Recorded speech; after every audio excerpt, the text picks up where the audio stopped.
warahmatullahi wabarakatuh. Hari ini kita akan belajar tentang pewarna atau pigmen. Sebenarnya slide ini banyak sekali sih ya, nanti bisa kalian pelajari sendiri. Saya akan menjelaskan bagian-bagian mana yang penting-penting saja, atau hal itu merupakan yang wajib kalian tahu. Selebihnya nanti bisa kalian baca sendiri atau mencari di sumber yang lain. Nah, pewarna ini memang salah satu hal yang sangat penting di bidang pangan, karena pewarna ini akan membuat produk menjadi lebih menarik. Ya bayangkan aja kalian punya produk satunya misalkan kayak yogurt, satunya atau mungkin yogurt atau minuman yang lain, satunya warna putih pucat, satunya dia berwarna-warni. Otomatis yang akan disenangi oleh kalian atau oleh para konsumen yang lain adalah produk-produk yang memiliki warna seperti itu. Dan juga warna ini bisa menjadi identitas. Apakah warna ini bisa dikonsumsi atau tidak? Misalkan seperti ini, beberapa jenis warna itu menjadi petanda bahwa bahan ini tidak boleh dikonsumsi. Misalkan seperti spertos itu kan warnanya ungu atau biru biasanya. Nah, warna-warna biru itu sebenarnya adalah tanda bahwa cairan ini berbahaya, tidak boleh dikonsumsi, sehingga produk minuman itu seharusnya tidak ada yang boleh berwarna biru seperti itu. Kemudian warna itu bisa menjelaskan asal-usul dari bahannya. Misalkan minuman rasa jeruk itu warnanya berarti kuning, karena otak kita itu sudah gimana ya, kalau kuning itu dia pasti jeruk kayak gitu, dan ungu itu pasti anggur, karena kita sudah terbiasa dengan hal seperti itu, sehingga pada produk minuman pun juga diberikan pewarna sesuai dengan dari warna bahan asalnya. Kemudian di sini ada kebutuhan pewarna. Memang jumlah pewarna yang digunakan itu tergantung dari warna akhir yang kita inginkan.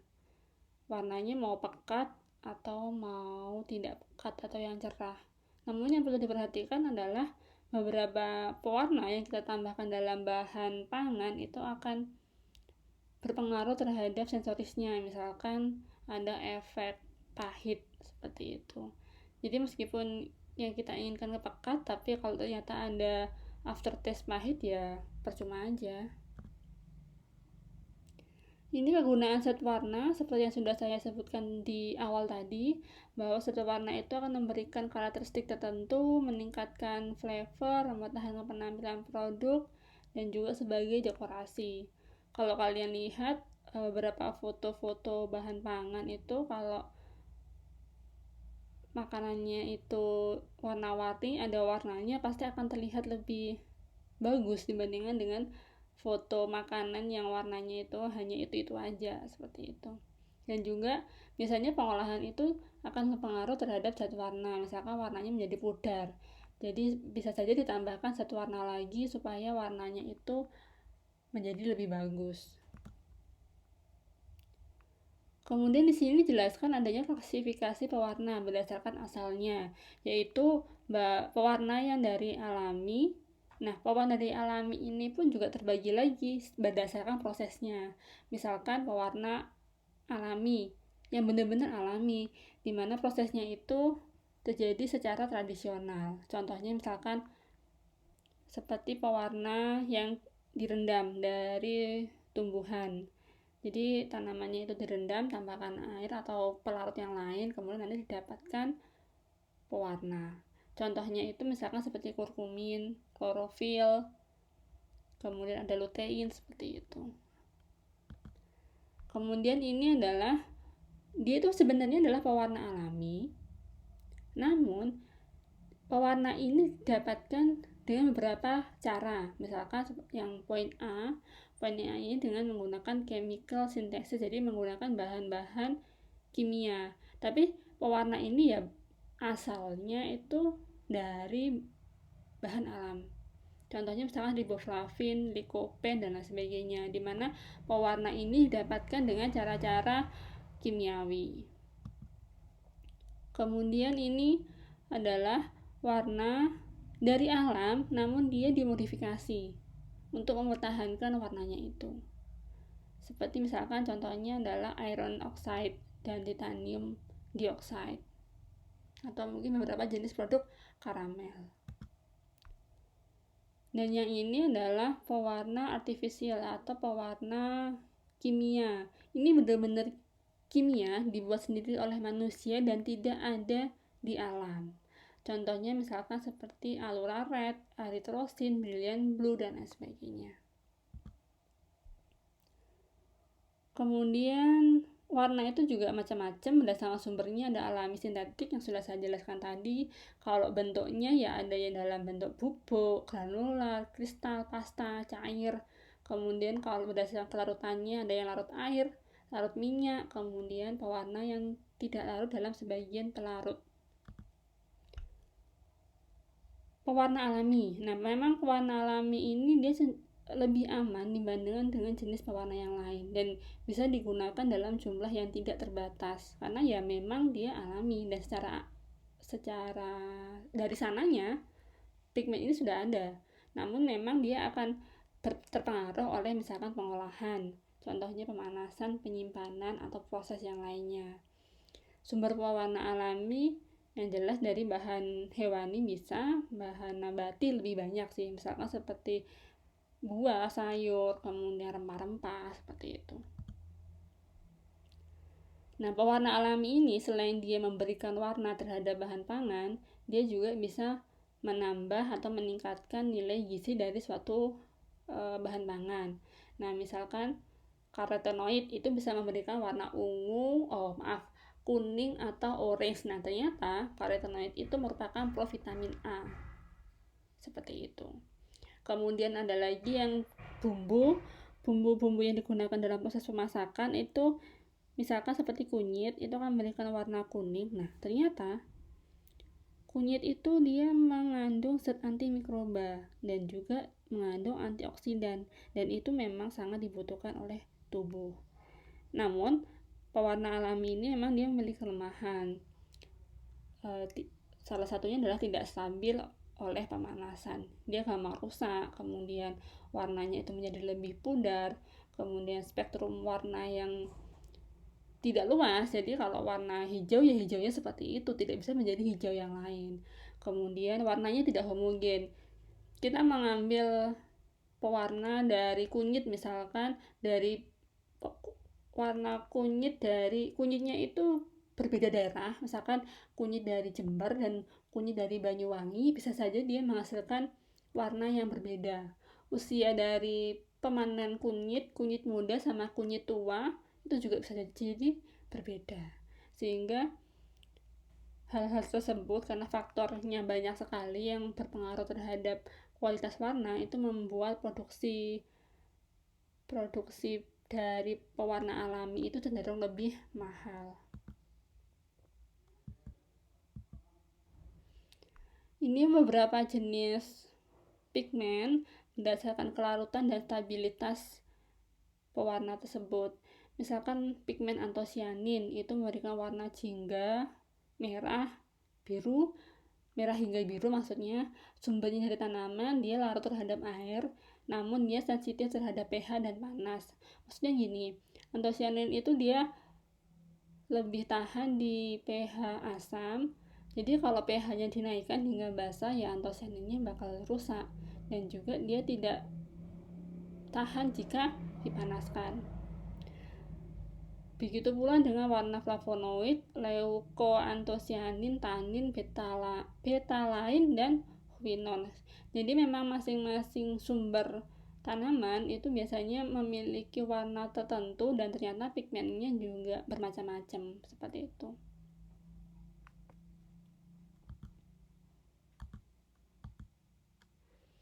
Ada lagi misalnya seperti ini, warna kuning ya. Warna kuning itu ternyata dia bisa disebabkan karena warna santon sama warna karotenoid. Jadi meskipun warnanya sama, tapi ternyata pigmennya dia berbeda tergantung dari sumbernya. Kemudian ada lagi klorofil sama heme. di sini bisa disebutkan kalau klorofil sama heme itu sama-sama menghasilkan warna coklat. Cuman kalau klorofil itu dari tanaman dan heme itu biasanya dari hewan atau dari darah hewan biasanya. Ini berapa contoh pewarna alami. Jadi misalnya kalian nanti punya produk pangan, kemudian ada kode-kodenya, itu nanti kalian bisa cocokkan. Oh ternyata misalkan kode ini E160B itu bisa mengacu pada anato color oil soluble. Jadi dia adalah pewarna, pigmennya adalah anato dan dia larut terhadap minyak seperti itu. Ini salah satu jenis pewarna atau pigmen alami yang ada umum ada di sekitar kita, yaitu klorofil. Memang klorofil ini dia menghasilkan warna hijau dan banyak terdapat pada daun-daunan seperti itu. Ini bisa kalian baca, ini strukturnya dari klorofil. Klorofilnya juga banyak ya macamnya, ada klorofil alfa, beta, C1, C2, D. Kemudian masing-masing klorofil juga ternyata sifatnya berbeda-beda. Ini bisa kalian baca. Kemudian ternyata klorofil ini jika dalam kondisi asam itu dia akan berubah menjadi warna coklat pucat. Karena yang awalnya ada di klorofil itu ada ion Mg, yang awalnya ion Mg itu ada di klorofil, itu nanti ion Mg akan lepas, kemudian nanti digantikan oleh hidrogen, itu yang menyebabkan warna coklat pucat.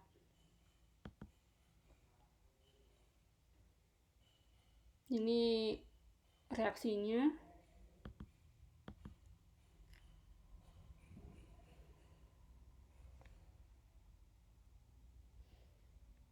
Inilah reaksi lanjutan yang tadi, sebenarnya prosesnya sama sih.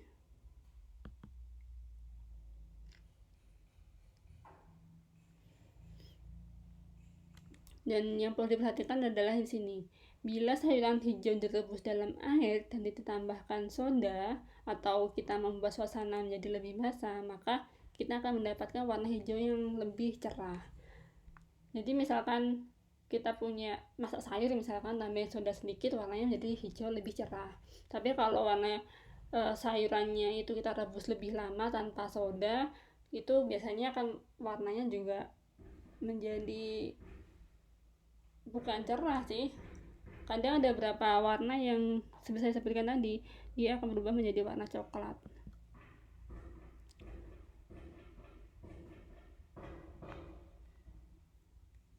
Dan ini ada rekomendasi apabila kalian memasak itu pancinya sebaiknya dibuka, karena ketika pancinya itu ditutup itu maka asam-asam volatil yang menguap dari sayuran itu akan menyebabkan kondisi asam pada kondisi di dalam panci itu, sehingga warna dari sayuran itu dia akan berubahnya akan menjadi lebih cepat dibandingkan dengan kita memasak kemudian membuka dari tutupnya itu, tutup panci, itu menyebabkan kondisinya menjadi basah.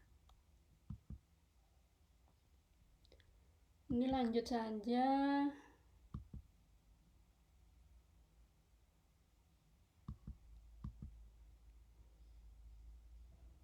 Nah ini pengawatan warna klorofil atau mempertahankan warna hijau pada proses pengolahan. Jadi misalkan kalian bagaimana sih cara mempertahankan warna hijau, misalkan saat contohnya misalkan masak sayur sup lah. Nah itu bisa dilakukan dengan proses blanching atau pencelupan air dalam proses kondisi panas suhu 67 derajat selama 3 menit. Sebenarnya nggak harus paten 67 derajat 3 menit. Biasanya proses blanching itu memang dilakukan pada suhu yang lebih rendah dengan waktu yang singkat, sehingga tidak sampai sayurannya itu benar-benar matang. Jadi dibilang keras juga enggak, matang atau lunak banget juga enggak. Jadi kalau kalian merasakan itu masih rasa kres-kres dari sayurannya itu masih terasa, dan warnanya memang cenderung lebih cerah.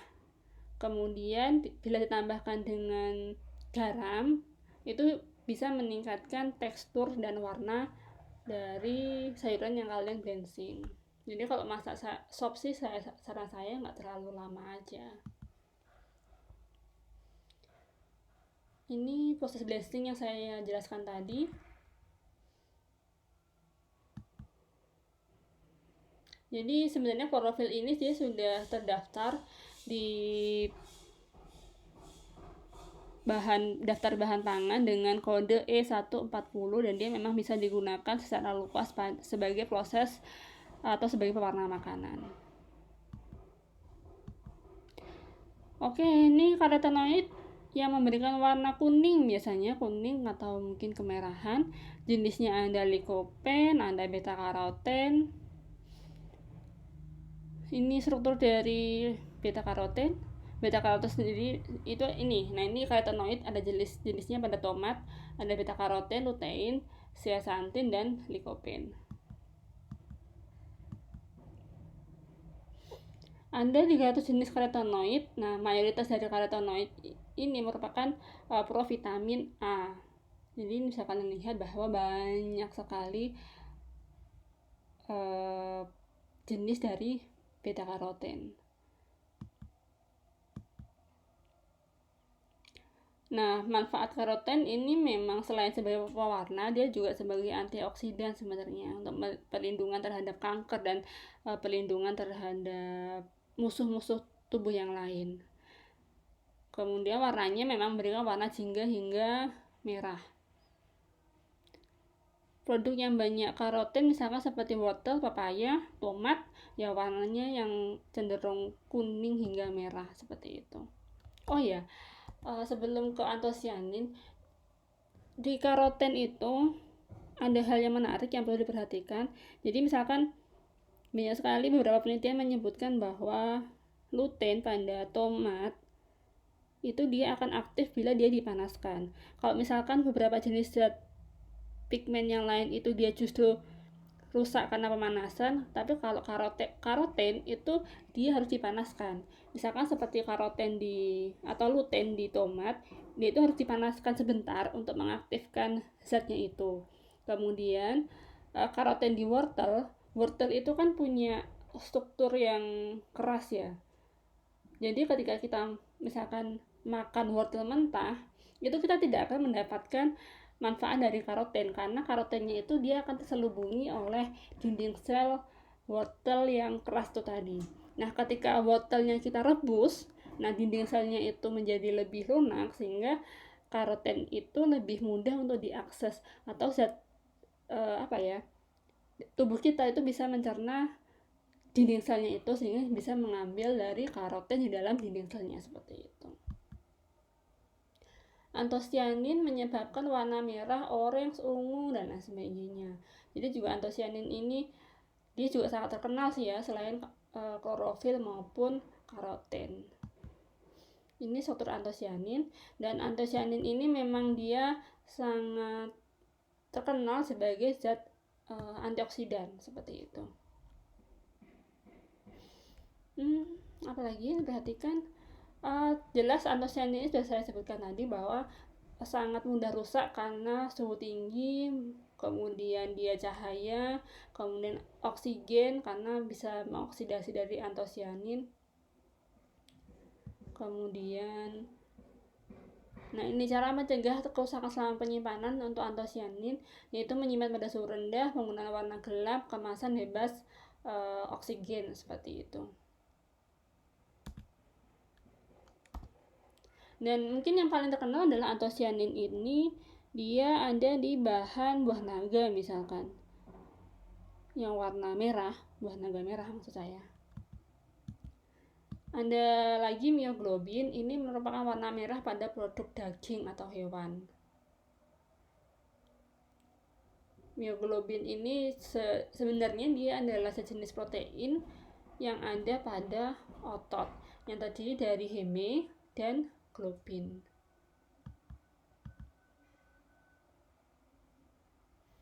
Jadi pada proses daging itu dia bisa berubah warnanya dari merah terang menjadi warna coklat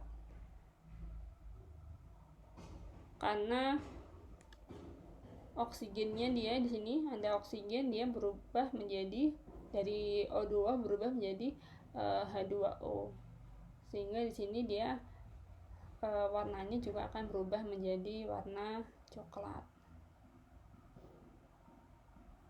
Jadi O2-nya di sini hilang, yang awalnya warna merah menjadi awalnya warna merah terang menjadi warna merah, kemudian karena N-nya terganti menjadi H2O, dia berubah menjadi warna coklat.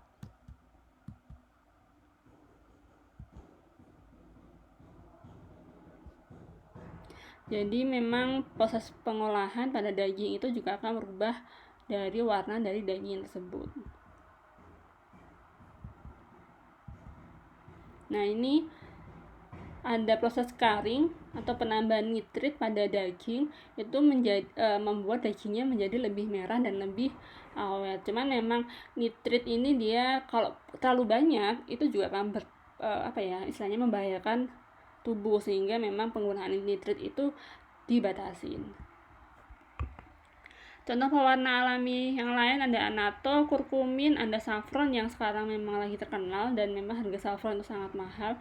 Cuman saya punya minuman saffron, bunga saffronnya sendiri juga punya, dan memang rasanya itu dia agak sedikit pahit gitu kan.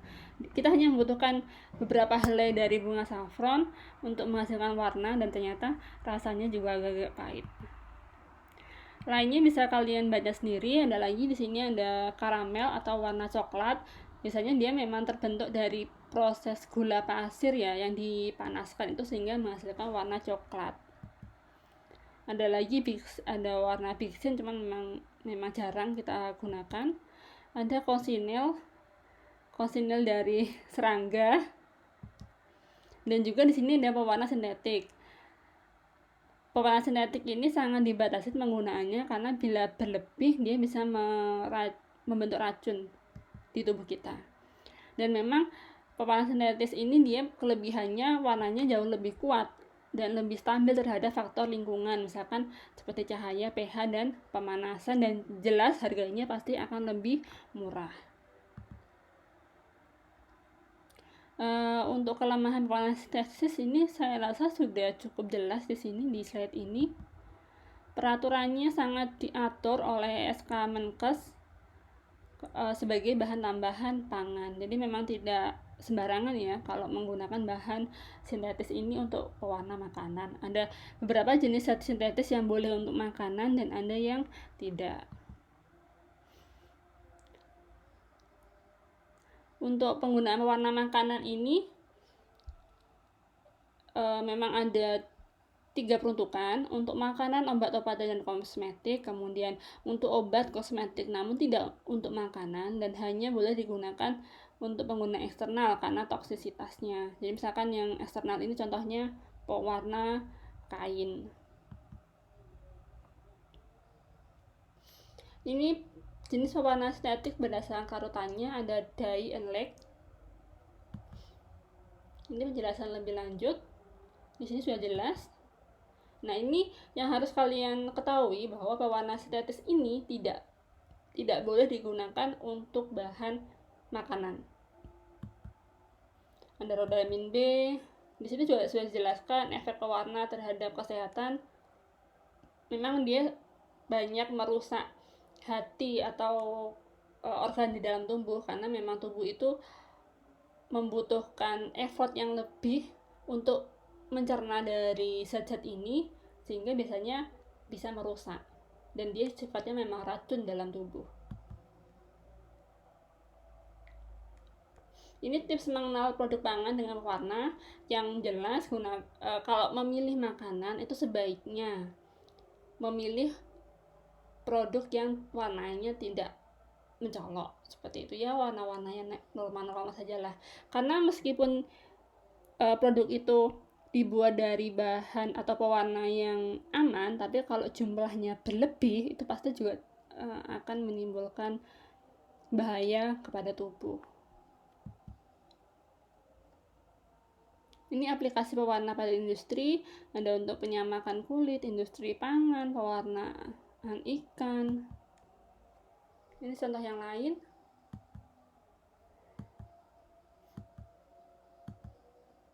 Nah, sekian dulu untuk kuliah pigmen. Jadi untuk kuliah pigmen ini nanti kalian bisa absennya 2 kali ya, karena sebenarnya pigmen ini kita bahas 2 kali pertemuan. Hanya saja untuk daring ini saya jadikan 1. Ya, kemudian untuk apabila ada pertanyaan nanti bisa tuliskan di forum, teman-teman yang lain juga bisa menjawab apabila temannya ada yang bertanya. Saya akhiri dulu kuliahnya, terima kasih. Wassalamualaikum warahmatullahi wabarakatuh.